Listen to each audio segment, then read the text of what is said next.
बहाना बेवफा के कैसा न दगा दिल प्यार में हमरा दगा दिल कैसा न दगा दिल प्यार में हमरा दगा दिल।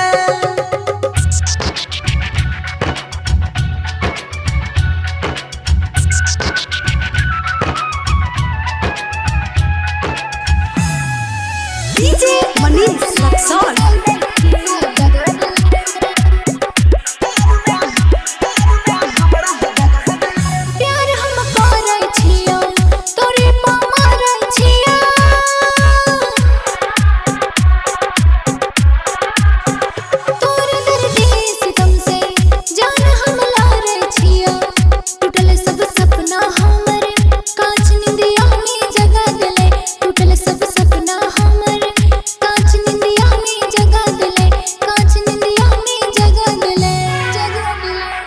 करे रिहा तोर फिक्रिया खैने रही संग में क्रिया बेवफा गे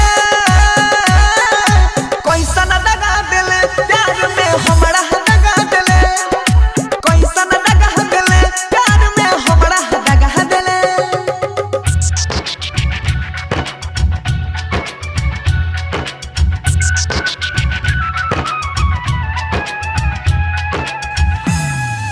डीजे मनीष रक्सौल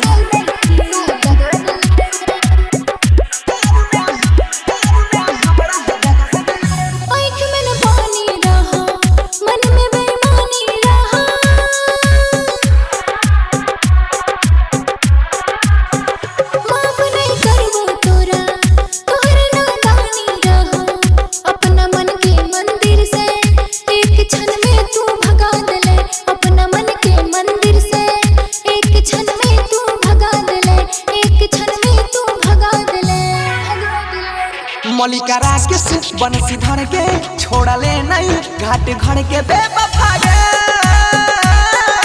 कैसा न दगा दिल प्यार में हमरा दगा दिल कैसा न दगा दिल प्यार में हमरा दगा दिल। Vijay Shri digital audio recording studio Biharigunj.